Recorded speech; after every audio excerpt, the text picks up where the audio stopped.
Twelve, 13, 14 chapters throughout the northeast of the United States, all giving up on Anonymous for the Voiceless, and that seemed like a pretty big deal, which it was. But this week, 80 of the 85 active chapters in Anonymous for the Voiceless in Italy, all leaving Anonymous for the Voiceless, and it's just not happening in Italy or the northeast part of the United States. Like, there's reports that this is going to start spreading across the west coast of the United States. We've already seen it happen in Germany. We've already seen it happen in the Netherlands. We're seeing regional and national organizers around the world all leaving Anonymous for the Voiceless. I feel like Anonymous for the Voiceless is constantly at the forefront of these 3-Minute Thursdays, and it's not my intention to just constantly point fingers at them. But when this sinking ship is sinking as fast as it is, I feel like it almost needs its own segment. Like, it's not even part of 3-Minute Thursdays. It's like, there's the AV update, right? And then maybe it has a logo or some sort of animation. Something like that, And this past week, we've seen more and more chapters and more organizers leaving Anonymous for the Voiceless. I don't know. I mean, they're scrambling to do crowd control, but also letting their social media people run wild with these rampant ideas where everyone's like, what are you talking about? I mean, it's kind of comical. So AV announced last week that they were no longer going to do the tally. I decided recently that we're going to remove the tally from the events. So everyone knows at the end of Anonymous for the Voiceless Cube of Truth, you then tally up how many people you got to go vegan or think about veganism, and those are your conversions. And then you tally those up and you send them off to Anonymous for the Voiceless so they can put up this big, huge, fantastical number that means absolutely nothing, but is easy to fundraise off of. So last year they said they're up to 500,000 people they've converted to veganism, but then quietly they changed it to 250,000. They just apparently lost 250,000 people. It was about 6 months ago, I think, where we decided to split the tally in half. But they said that because they didn't think the number was very realistic. And I agree with them. It wasn't very realistic. The tally in itself isn't very realistic. And this year they've decided that tally shouldn't even exist. Why? Because it means absolutely nothing. Even according to Paul and Asal, they said that people were just kind of fabricating them and making them up. Especially when we do events around the world and we realize how much people exaggerate. But it also kind of indicates that you really have no idea if what you're doing is working or not, which is really the biggest problem in all of this. And that's why the tally doesn't work, and that's why Anonymous for the Voiceless doesn't work. Educational outreach, critical tactic, awful strategy. Let's not confuse the two. So we were talking. We just did a video responding to Joey Carbstrong. And one issue that came out of that, it's mentioned very briefly in that video, is that in fact, when we as vegans refuse to buy meat, we do not save the lives of any animals. Even though as a propaganda statement, as a promotional statement, as an ideological statement, many vegans will say, I am vegan for the animals, or I am vegan to save the lives of animals. And it's a lot of websites will tell you as a statement of fact that if you are vegan, you save maybe 4 cows a year and so many fish per year and so much, that you are saving animal lives. Right? So what came up in the last video we did is that this is not true. It may be useful as a propaganda claim, but what actually happens in a free market society is that if you and I as individuals refuse to buy meat, the price of meat comes down. It makes meat cheaper and more readily available for meat eaters. So that's true if just you and I, just a few people, boycott meat. The only impact we can have from the boycott itself in terms of supply and demand is making meat cheaper because there's less demand and there's the same amount of supply out there, right? But even when you scale it up, even if you're talking about vegans in their thousands, vegans in the tens of thousands, and vegans in the hundreds of thousands, all we are doing by boycotting those industries is making their products cheaper and more readily available. And if you want to scale it all the way up, look at an enormous country like India. This really puts the lie to the claim that reducitarians are saving animal lives. India has millions and tens of millions of people who are variously vegetarian, vegan, reducitarian, somewhere on that end of the spectrum. The cows are still getting their throats slit. It doesn't eliminate the meat industry, and you can do the math. You can very easily do economic projections. If everyone in India ate meat, then what would happen to the price and availability? Meat would become scarce. In terms of supply and demand, meat would become more expensive if suddenly everyone in India ceased being vegetarian. right? So on a large scale, it doesn't stop the cycle of exploitation and suffering. I think this came as a surprise to you. I mean, when we mentioned the last video, you said afterwards, I never thought of it that way before, that we're not saving the lives of animals. And finally, to push back against all those terrible intersectionals, which is basically their term for anyone that cares about anything besides non-human animals, they posted this weird, bizarre meme. And it says, before you can liberate me, can I check what your political stance is in your human societal construct? And AV writes, take it from us, the animals don't give up the... Honestly, they probably wouldn't care if the person taking them out of the cage and bringing them to freedom was vegan, vegetarian, or an omnivore. I don't think they would care, as long as they're not being killed at the end of the day. Right. I come from a family where when dairy's cheap, they're like, my parents are like, hey, We'll let's stock up. buy a bunch of milk, like. Right. So I can totally see that being the case. Right. Like, if the price goes down, that doesn't mean that there will be less demand. Right. And I think it'll be probably equivalent demand, or maybe even more. So this also happens just due to price shocks. Sometimes without vegans being a factor, the less than 1% of people who are vegan or whatever, the price of milk goes up and down. The price of specific type of meat like pork or beef goes up or down.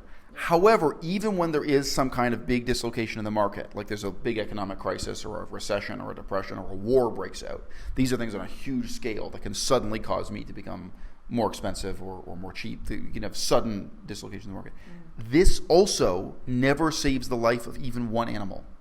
All right, and I want to emphasize this because many vegans will evade this point. They'll say, well, that may be true on a large scale. You're talking about supply and demand and the price going up and down. Yeah. But still, somehow, me personally, by me refusing to eat meat at this table, there's one cow somewhere at one factory who's not being killed. No, there isn't. You, as a one vegan, and we, as 100,000 vegans, we can never have as much impact as a recession, like the 2008 recession, sudden economic change, or of a outbreak of a huge war. We can never have that kind of impact on the market, on the economy in the abstract, nor on the meat industry specifically.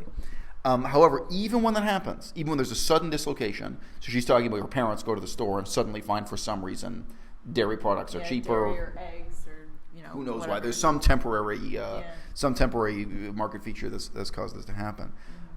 Mm-hmm. When it is not profitable to raise, slaughter, and sell the animals, they kill them and put them in a ditch.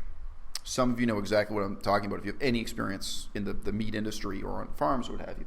It is true. In Canada, this happened repeatedly during my lifetime. The market price of pork drops so low that farmers cull their pigs, that they kill them without sending them to a slaughterhouse. So even when that happens, even if the price, so again, yes, you can lower the price by being vegan. Yes, 100,000 vegans can lower the price. But when you lower it more, it doesn't save the life of one pig.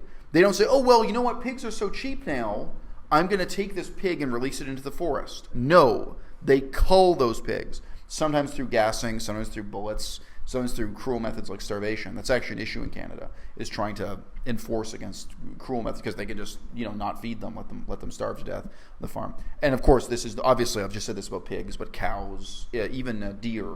So the price can go up and down, and then suddenly they just get rid of a bunch of deer, and so on. It's like, well, it's not worth raising these deer. The felt of their horns is valuable. Yeah, as well as their meat. They do also sell venison. But you can imagine the venison market, the price can go up and down quite unexpectedly and so on. Not because of vegans. So yeah, culling those animals. So this is one reality.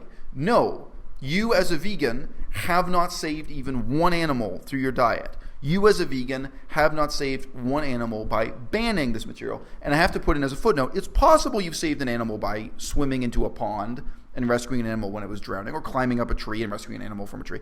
I'm not saying you've never saved an animal's life. You may have, hands-on, in that sense. But the economic function of the boycott does not save lives. It's a lie. But if we want to talk about what the animals want, is that they want liberation. Then the last thing I think they want is leadership of an organization saying, what we're doing isn't really working and we have no way to measure it, but we're pretty sure hearts and minds and planting seeds is going to work somewhere down the road at some point in someone's life, that their cogs are going to change and things will start shifting and so forth and so on, and maybe things will start to change down the road. Do you think that's what the animals want? To just sit there and be like, that's if Chicken said watches, and yeah, we got plenty of time here, bud. Just plant those seeds and stuff will grow and eventually things will work out for us. Good idea.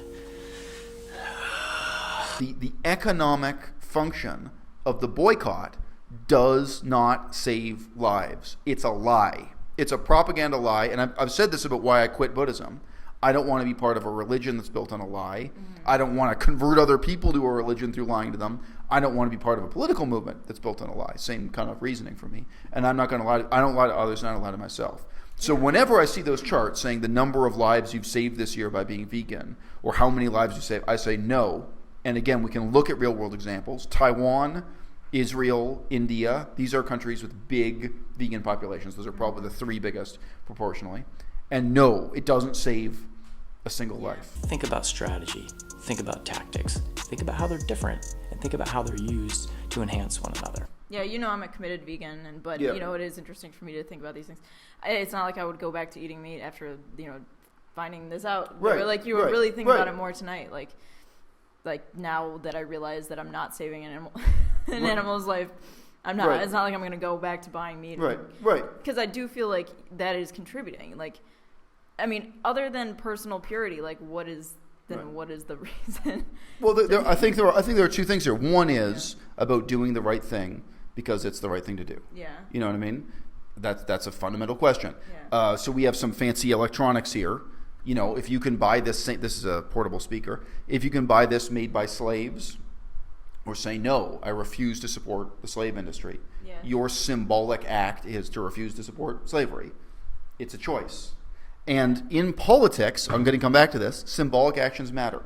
When I was involved in Cambodian politics, watching politics in places like Cambodia and Laos much more closely, Cambodia had a sham election, an election that was not legitimate and was controlled by the government. And I remember banging my hand on the desk and saying, why don't the Japanese close their embassy? Why don't the Japanese lower their flag? I don't expect Japan to invade Cambodia. It's ridiculous. I don't expect Japan to even cut off trade with Cambodia. But lowering your flag and making a public statement, these elections were not legitimate, that's powerful and important, and it is symbolic. And in the English language, some people are watching this video, we always say merely symbolic. You think symbolic is nothing? You think it's merely symbolic? No, it would matter if the government of Japan stood up and said, hey, we know the difference between a legitimate election and a fake one, and this is a fake election, and your government has no legitimacy. That matters in politics. Okay, and it matters when people stand up and say, look, this is a nice electronic trinket, but I don't want it if it's made by children or slaves or prisoners, prison labor is another issue. Right. Mm-hmm. I'm going to draw the line somewhere. Now, that can be the start of a political process, but the boycott in itself doesn't have any of those outcomes, right? It's the start. It's the first step. But the point is, it's only the first step. And what's absolutely necessary after that is exactly political militation, to militate for real political change. Yeah. Leather is not going to be produced at the same price if the government isn't subsidizing dairy. Veal isn't going to be available at the same price and with the same quantity and regularity without the government supporting dairy. So these things are linked. If you take one brick out of the wall, the whole wall gets weaker.